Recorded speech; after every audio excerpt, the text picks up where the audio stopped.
Hello there everyone! Welcome to my tarot reading channel na Yang Sacred Space. Kumusta po sa lahat ng aking mga subscribers, sa lahat ng aking mga clients from local to international. Magandang gabi po sa inyong lahat. At ako po ay magpapasalamat ngayon sa lahat ng hindi po nag-skip ng ads. Salamat sa inyong mga donations, sa inyong mga offerings. Kasi after po na may tao tayong binabasahan, ako po ay mag-offer po sa spirit guide mismo sa tao na ating binabasahan.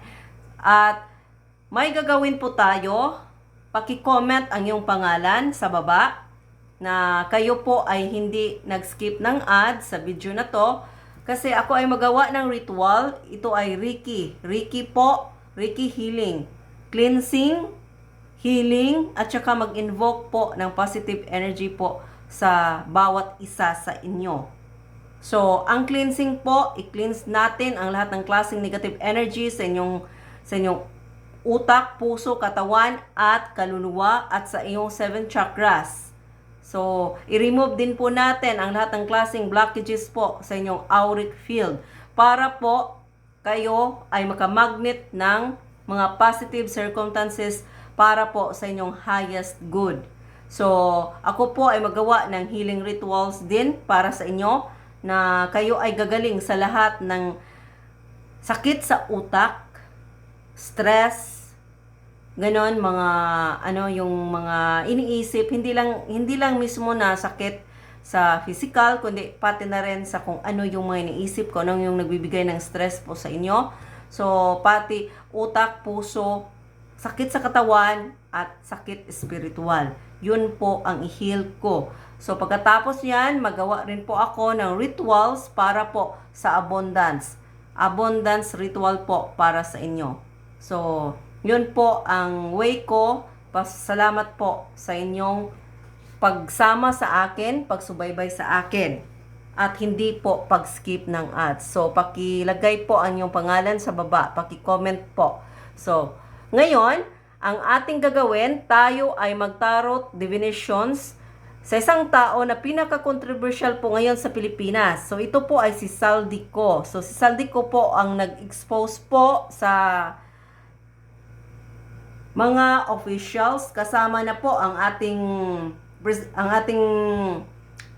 presidente po na si Ferdinand Marcos. And yun nga, mga other government officials. So, siya po ang nag-expose sa corruption.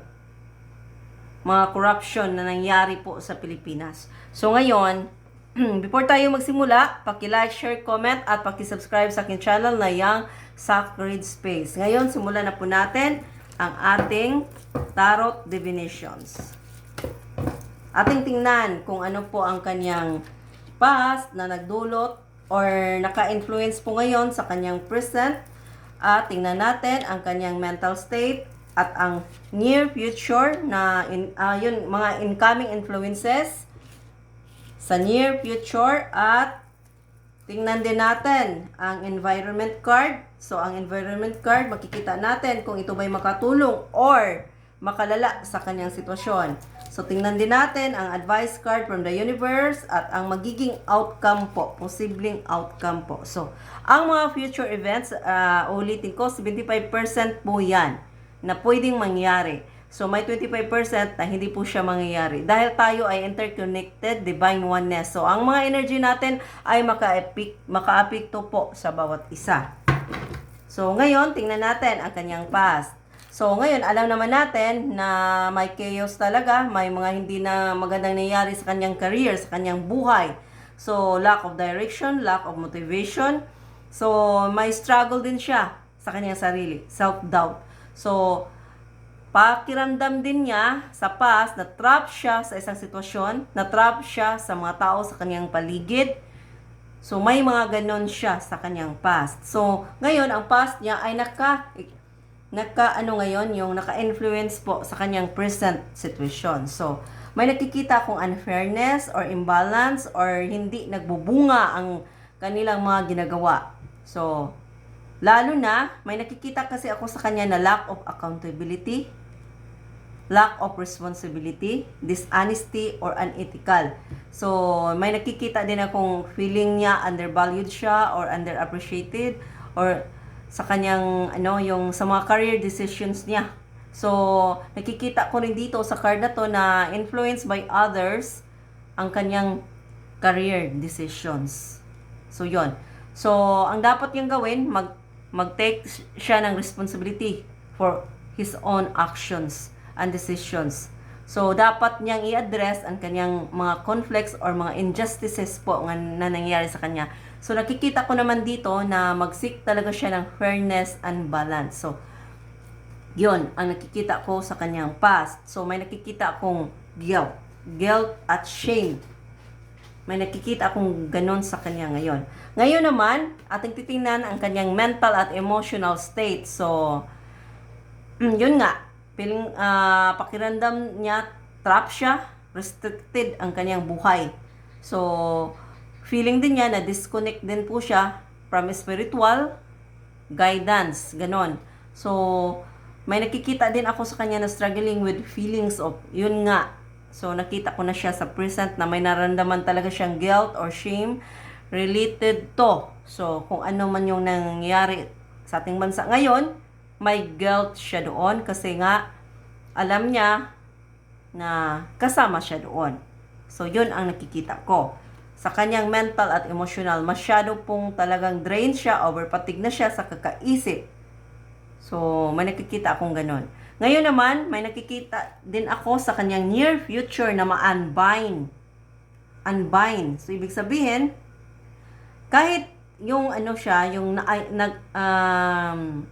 mas lalo siyang mag-isolate or yung bang may nakikita akong unsupported, ma-reject or ma-reject yung niya, yung mga pinagagawa niya. So, nag-expose siya pero walang nakikinig po sa kanya. Wala pong yung mga taas na officials, hindi talaga binigyan ng importansya ang mga pinagsasabi niya. So, alam na natin kung bakit. So, may nakikita akong ganon. So, kung ano man yung gustong sabihin niya or gagawin, parang yung walang support. May nag-support man, pero konti lang. So, ang may mataas na mga positions ay hindi po nag-support sa mga sinasabi niya. So, ano po ba ang dahilan? Kasi nga, pag may kunting kibot lang, mga sabi-sabi, na wala talagang nagsabi na katulad kay Saldico na nag talaga siya sa online. Yung iba na lumalabas lang na issue, binigyan ng importansya. Pero sa kanya na na talaga sa online, sinasabi na lahat-lahat, walang nagbigay importansya, 'di ba? Nakakaloka. So, 'yon ang sa kanyang near future. May nakikita akong gano'n na talagang pipilitin at iiwasan at talagang i-divert ang atensyon ng mga tao para hindi po ma-focus kay Saldico sa mga pinagsasabi niya. So, yun lang. So, may nakikita din naman ako na si Saldico ay hindi naman talaga siya talaga malinis, kundi kasama talaga siya sa mga kung ano yung nangyayari ngayon sa bansa natin. Kasama siya doon. Kung sino yung mga gumagawa noon. So, siya yung naipit. Siya yung hinabol-habol. Iwan ko kung anong klaseng habol. Kasi yung iba, nakukuha naman. Pero siya, hindi makuha-kuha. So, di ba? So, may mga ganun. May mga nakapagtataka na mga sitwasyon. So, yun ang katakataka talaga na bakit hindi po magawa ng ating gobyerno na siya ay kunin. 'Di ba? Siguro, kasi may nakikita ako in the future. Pero mamaya na yan, pag-usapan natin. So, dito naman, nakikita ko sa kanyang environment card na may pangyayari na mapagbago ang sitwasyon po ni Saldico. Kasi ngayon, restricted siya.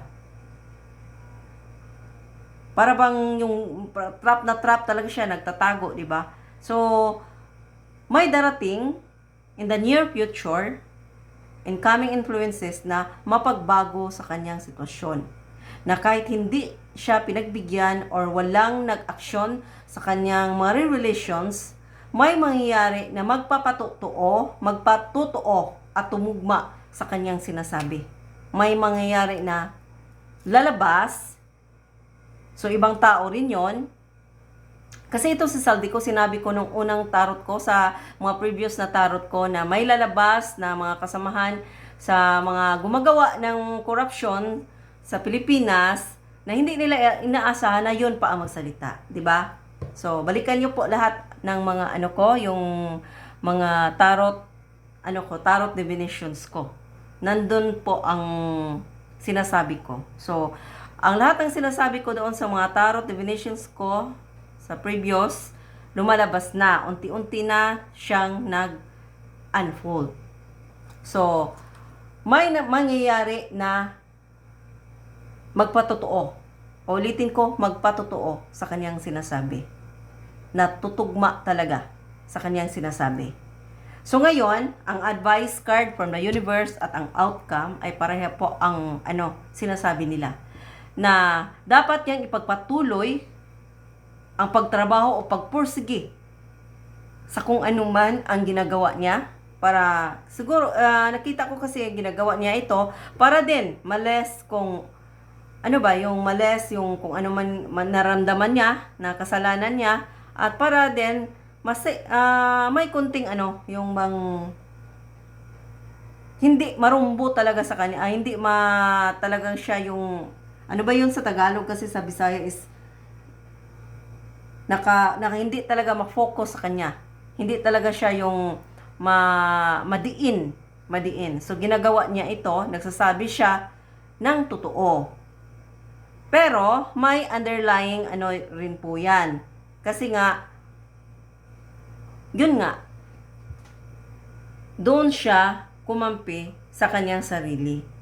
So, nag-stand siya sa kanyang ground para malabas yung katotohanan, at may sarili din siyang mga intentions para po males ang kanyang mga kasalanan or man yung bang maibsan man lang ang kanyang nararamdaman. So, nakikita ko din na parang ready na po siya kung ano po yung mangyayari sa kanya. Kasi parang pakiramdam niya, no way out siya. Kung hindi siya magsasalita, mamatay na lang siya ng walang silbi, di ba? Kasi may nakikita ako dito sa kanyang outcome. Sa kanyang outcome. May nakikita ako na kung saan man siya ngayon, si Saldico, may naghanap po sa kanya at nandun na po sa lugar na yon. So, may taong naghanap sa kanya at prangkahin ko na kayo na may nakikita akong hindi magandang Pero, hindi naman sinasabi dito na mawawala siya. Pero yung taong naghanap sa kanya ay nasa lugar kung saan siya ngayon. Yun ang nakikita ko. So, delikado po ang buhay niya. Yun po ang nakikita ko sa kanyang tarot divinations. Ang pinaka-importante na dapat siya mag-ingat, kasi yung hindi lang isang tao, kundi marami sila. Andun na sa lugar kung saan siya ngayon. So, ang ipagdasal na lang natin na pa yung buhay niya. Iiwas siya sa mga pangyayaring hindi maganda para matuloy niya kung ano yung inuumpisahan niya. Para lumabas yung katotohanan.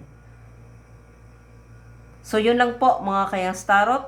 At paki-share po ang video na to at paki-like at paki-comment po sa baba, lalo na sa inyong pangalan, para po ako ay makapag-ritual po para po sa inyong highest good. So, God bless po sa inyong lahat mga Kayang Tarot.